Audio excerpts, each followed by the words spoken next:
Welcome to the Startup Grind.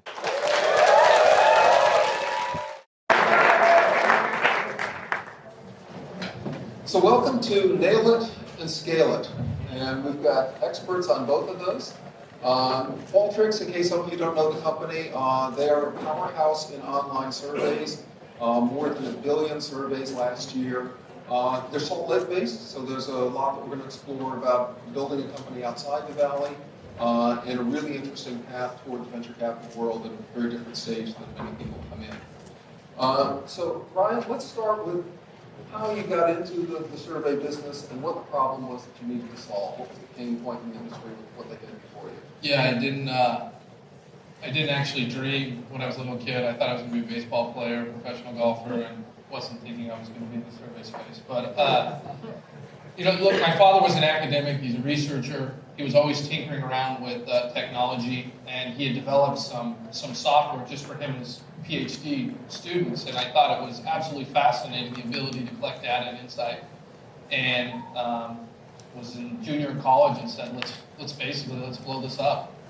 And that's really how it all started. It took you a while to get everything rolling. I think it's close to 10 years in between when you opened the doors and when you were ready to seek venture money. Talk a bit about how you got a grip on your business and maybe some of the trials and errors, the iteration along the way. Yeah, it's been a 10-year overnight success, right? So early on, it was very difficult. We had an enterprise type product that was very advanced, it was very sophisticated.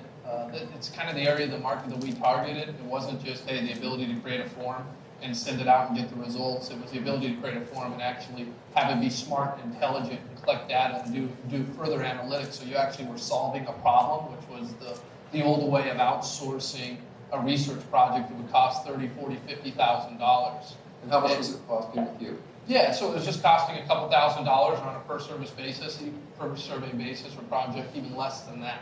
So we weren't trying to just scratch the surface. We actually wanted to solve the whole problem, which is a $30 billion outsource industry, and companies aren't doing it because it's such a laborious, budget-intensive process.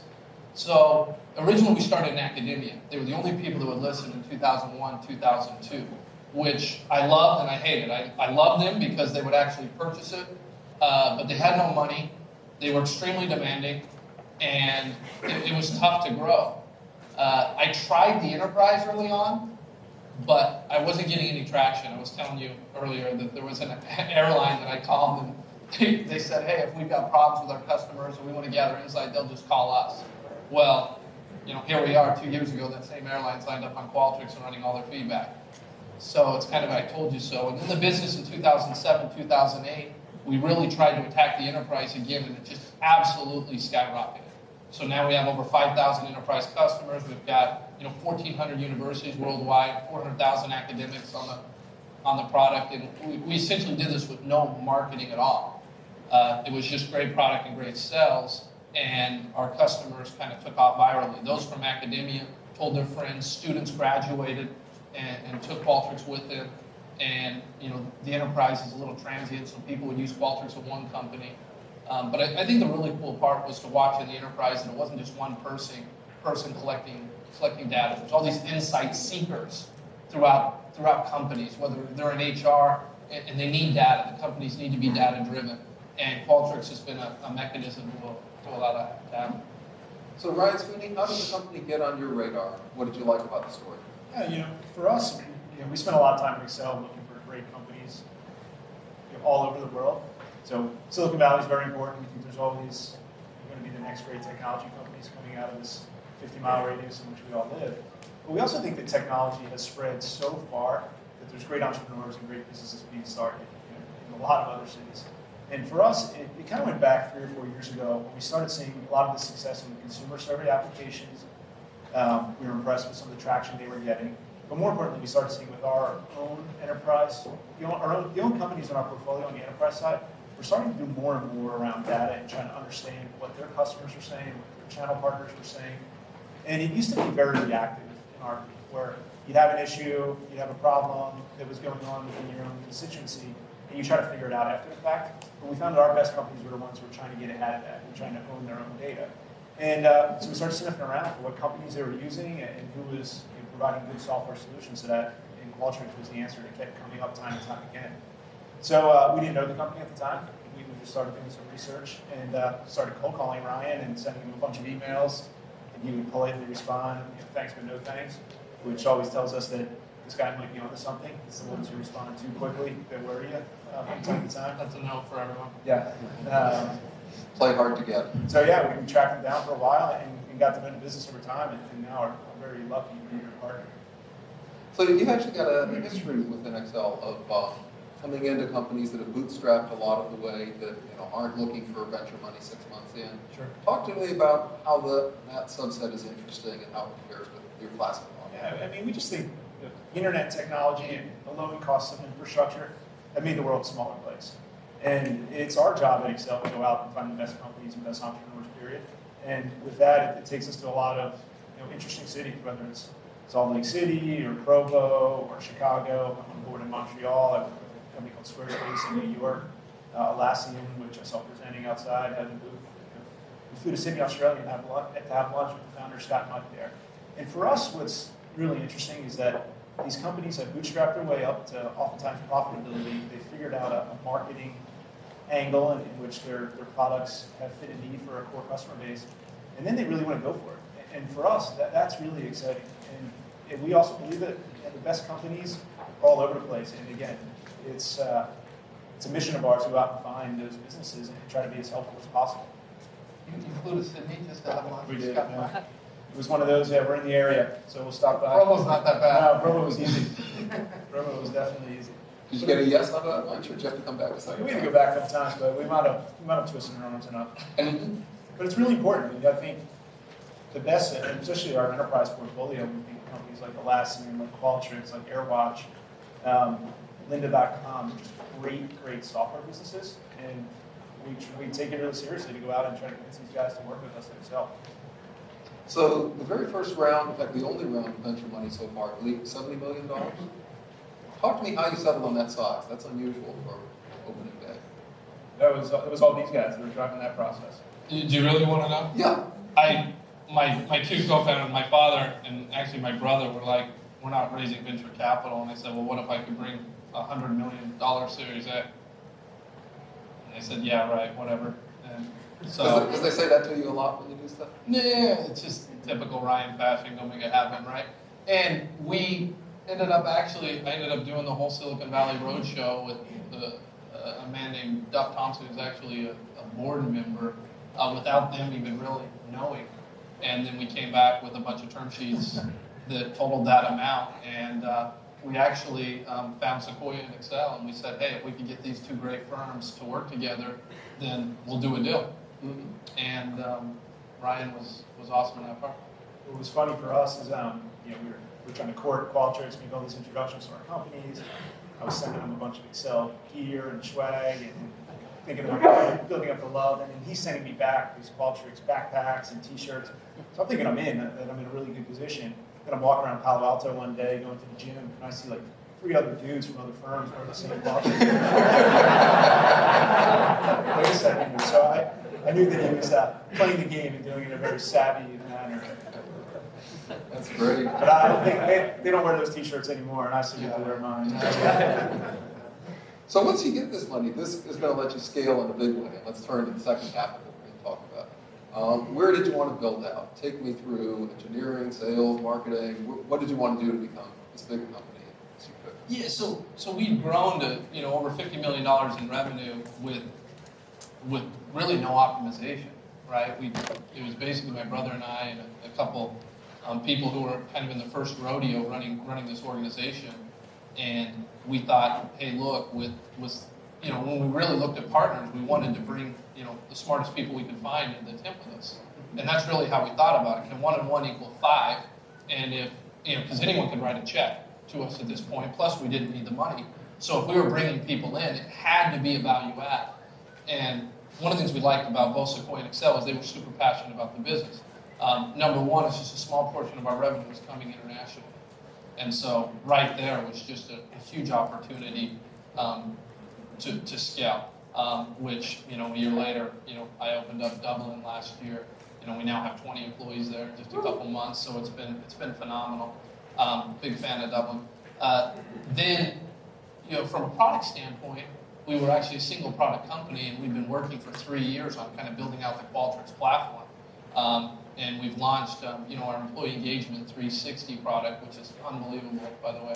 If we see that being the future with talent, is making sure that people engage that are working for you. And we just saw a bunch of upside there. So we said, hey, look, if we had gotten this far without either of those taking place.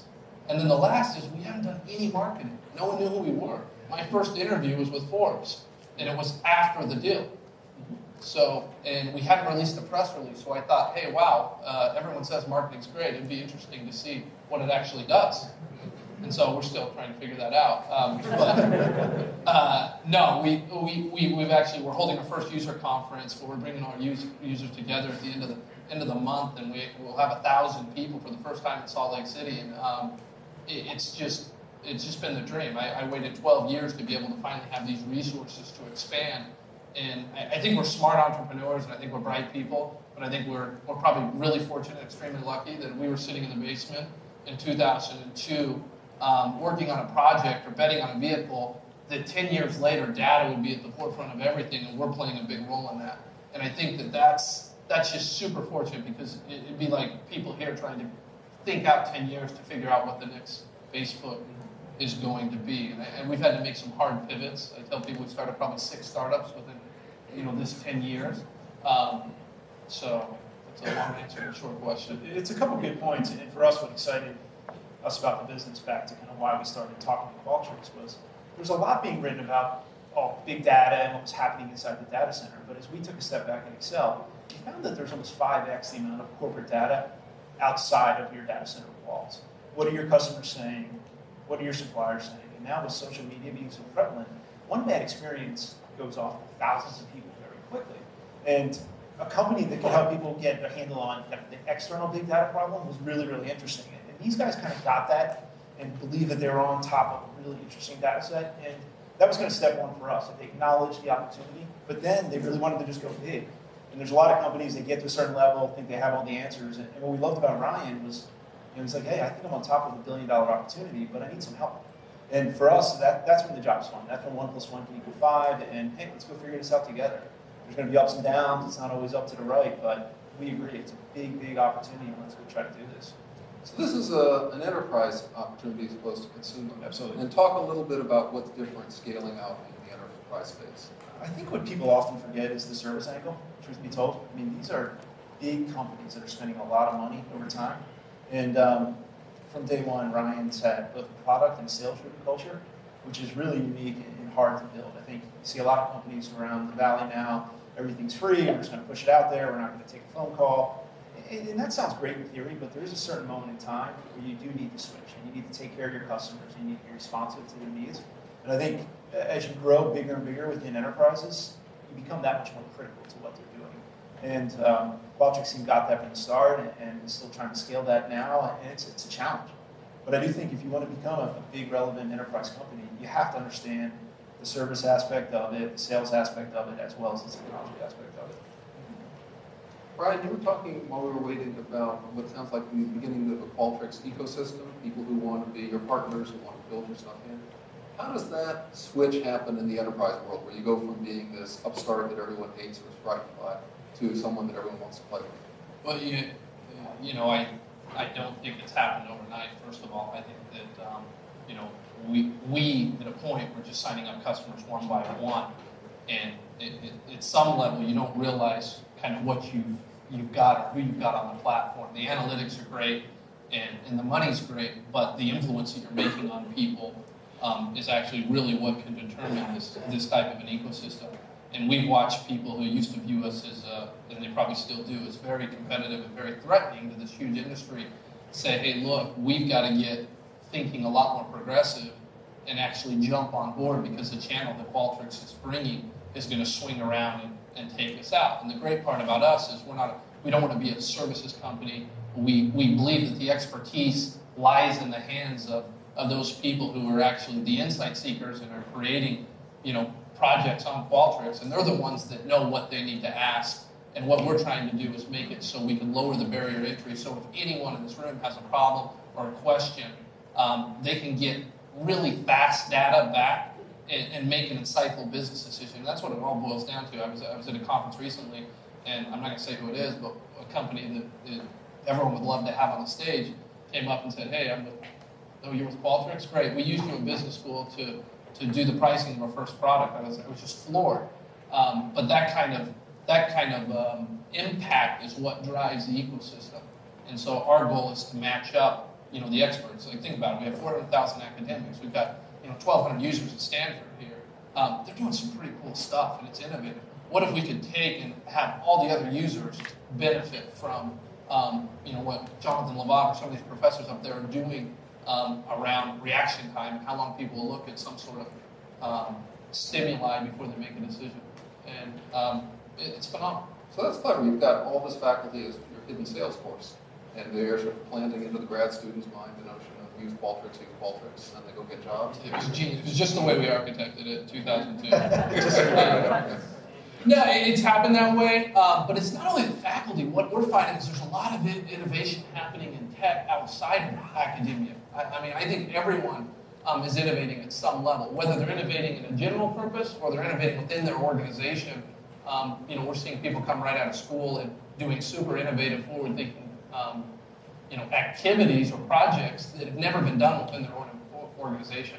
And what we want to do is take what they're doing and get it out to the masses so that people can come in. And what it's really doing is just lowering the barrier so that everyone can be data-driven. I think what's important on that, though, is the familiarity with Qualtrics software. You go to the top research universities around the world, and the professors are all using Qualtrics, so then their students are using it as well, and those students tend to graduate and go get real jobs, and they bring this product knowledge with them and bring that into the enterprise, and you see that it just kind of starts seeping up. It could be one seat they buy a Qualtrics initially, or 2 seats, and it becomes a much broader enterprise license. So it was maybe lucky or maybe brilliance, who knows, but at the same time, I think it was a really effective way for Qualtrics to penetrate the enterprise early on. And it was 7 years. None of our competitors wanted to do it because they didn't have the shelf life. What advice would you give to anyone in the audience who's starting to scale a company? What are the hires you want to make? What are some of the pitfalls that if you're not careful, you can trip up your organization as you grow? Other than bringing on Accel? Yeah, Accel partners. No, I think everyone thinks there's a magic bullet, right? I think that's what I see. And I also think people are trying to scale a company way before they've nailed it, which seems like the worst thing in the world to me. If we just make it bigger, everything. Yeah, nothing would be worse if you don't know where you're going to add $15 million in capital. Like, it would make you lazy. I think that you've got to really understand where you're going, and I would bet on a company scaling much quicker once they had direction. Everyone hear me? I think incrementally you'll be much further along. So, for example, let's take our Europe example. I had a team that was coming in at night, inside sales, calling over to Europe from Utah. I had 6 of them. They were doing $600,000 a quarter. They were doing that for 2 years before I opened up Dublin. Now, I could have gone a lot faster, but when we opened up Dublin, we were able to bring on 20 employees in like 2 months. Instead of going over to Dublin, not knowing where we're going, not knowing the customers, and we were just thrashing around. We had it exactly nailed. I knew exactly where I wanted to be. I went, I looked at the office in Dublin, and literally in 3 weeks, we have an office set up with phones. The hardest part of Dublin was trying to find a foosball table and a massage chair, right? It is because we had nailed the model, and we said, hey, there's going to be a time to scale. We will go very, very quickly because we're going to know exactly where we want to go. And so the number one thing I see is people are trying to scale before they have an idea, and those are 2 separate problems. Yeah, and for me, I just kind of pile onto that. It's just, remember it's a marathon, not a sprint. I think a lot of times companies get caught up in what's going on around them, the acquisitions they're hearing about, so-and-so is going public, I need to do this quick, and seizing this opportunity. And the reality is great things happen to great businesses, and if you just focus on making the right decisions for you and what's going to make your business sustainable, the good things will happen and the rest will take care of itself. I see so many guys get caught up in the hype and are making decisions for the wrong reasons, or they want to follow what other guys are doing, but you have to be true to yourself and also keep your own innovation going. What made us great? How did we get to $50 million today? how does that 50 million become 100 million? How's that going to become 250 million? You kind of have that plan in place, but get there over time. You have to build the foundation first. It's just critical. And we see so many companies that try to run, and frankly, it just cracks. And you have to be really careful about that. And then it all boils down to, the way this thing at Qualtrics is, what are you going to get done in the next 90 days? Great. All of that's great. Everything's great. But what's going to happen in the next 90 days? That's all we want to talk about.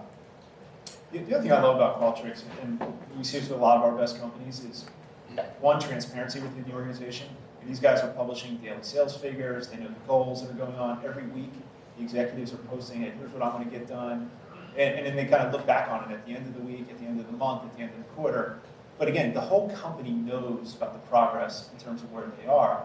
And then it's also, they're kind of eating what they're selling. And I think that's really important. They're trying to convince enterprises to be more data-driven. You should know your data. You should be on top of it. You should use that to make decisions. Well, if Qualtrics isn't doing that themselves, it's just kind of a false belief that they're selling. And these guys eat and breathe that day in and day out. And I think that's just critical. Anytime we're making an investment, we want to make sure you're running your business that way. But I think it's just a really good practice. And the nice thing is that the employees just all feel that they're a part of something bigger. They understand what they're doing, and they just get super excited about it. They all share in the victories, which is fantastic. So if you were to look at Qualtrics' growth right now, can you see an asymptote where at some stage you go, okay, we've filled our niche, or what are your thoughts on how big this company can get to be? I feel like it's funny because it's essentially like the 11th or 12th of January, right? And that's the time of the year where you're like, okay, what are we going to do? What are we going to get done this year? And I was like, wait, I've seen this movie before. But, I think I was sitting down with my wife and I was saying, hey, look, this is the year, man. This is a year. Like, we got to go all in this year. And she's like, okay, you said this to me for the last 10 years, right? But it's cool because we're still reinventing everything we're doing, and we're still being innovative, and we're still just scratching the surface over in Europe and international. We're still, opening up offices and going from, building out that platform. So I look at everything we've done, and I think, yeah, that's great, but nothing's gotten me more excited. That's why I'm still passionate in doing what we're doing about 2014, 15, 16. I feel like we now finally have resources in place to move as fast as we want and get the right cadence going with the business. And I feel like we're just scratching the surface. And if you plotted all of our customers and you saw people from different industries, you would see that we're not, besides academia, we're not penetrated as far as we need to be. And there's a lot of space between it, so that keeps me pretty encouraged. Yeah, I mean, for us, it's just starting and it's exciting. And again, we're in the middle of fundraising at Accel right now. We're getting a lot of questions about the cycle and what's going on, our valuations, profit.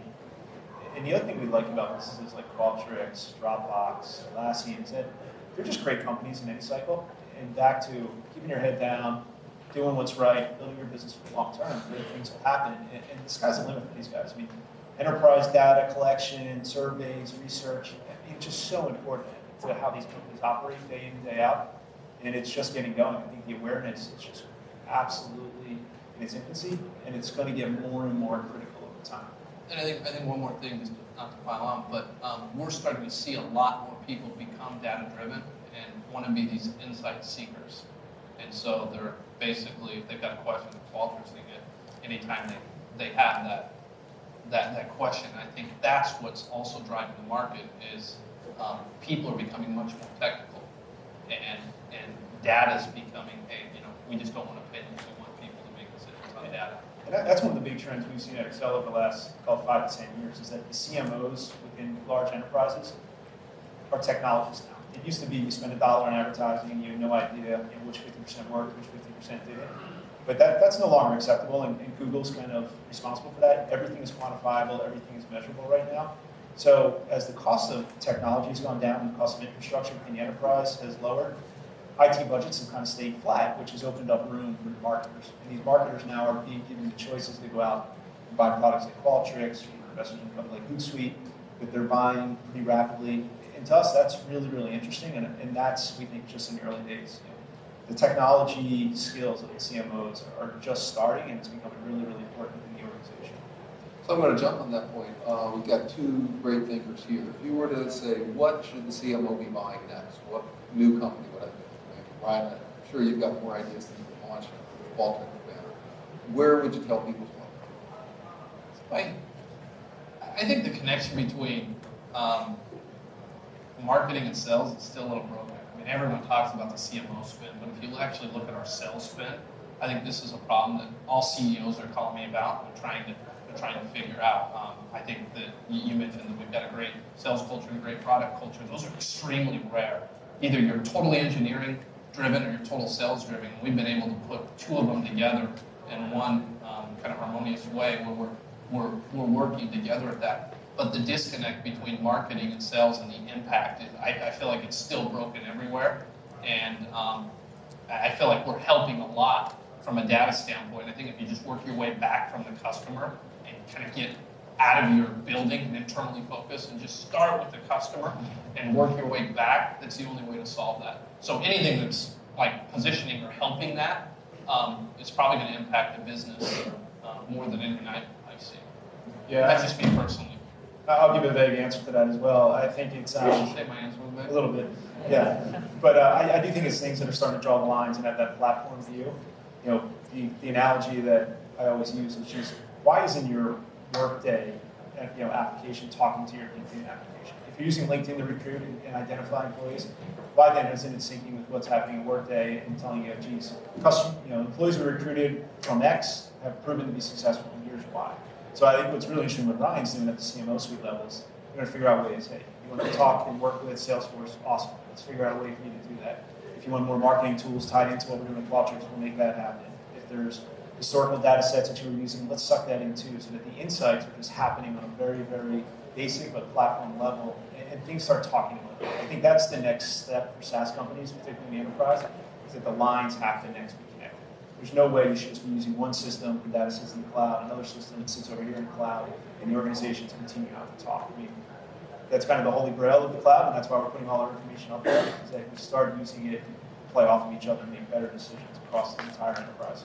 And one more thing, there's this notion between proactive versus reactive data consumption, where I think, from a business intelligence standpoint, going up and going out to a dashboard, going out to something, and if you think about a marketer's role, or even anyone that's running any type of analysis, it needs to be reactive, so it comes to you and you can react. And I think that we're totally missing the boat here, where we've got to go into Salesforce and log in and see that. It's like, I'm not going to log in to Salesforce. It needs to be absolutely pushed to my email or my phone or whatever it is. So if any of you are working on cool data apps, it's just the world we live in. Make it so it's reactive, so that people have to look at it every single day. One of the cool things with these guys is we've taken all of our metrics, and this goes to our board every single night at 5:30. Ryan can see everything that we're doing, from sales to employees to hires. All of that goes to them, and it's crazy because sometimes we'll just play games and we'll hold it off so it comes in at like 6 o'clock and we'll get emails, where is it today, right? So it's like crack cocaine. They're like hooked on all these metrics. Oh, we do, yeah. Yeah, and first thing, I haven't seen Ryan in a couple months. He comes up, hey, we had a good day yesterday, right? I mean, that's phenomenal from our standpoint. We brought these people in to be our partners, and we need to give them the data, and it needs to be looked at. And so I think that this reactive data consumption is a huge area that all of our businesses need to shift in. And there's 3 companies in our portfolio that do that: Qualtrics, Atlassian, and Dropbox. Terrific. The guys with the time bell are starting to wave at us. Thanks so much for coming. There may be a chance via follow-up questions come up stage, and we'll help you as best we can.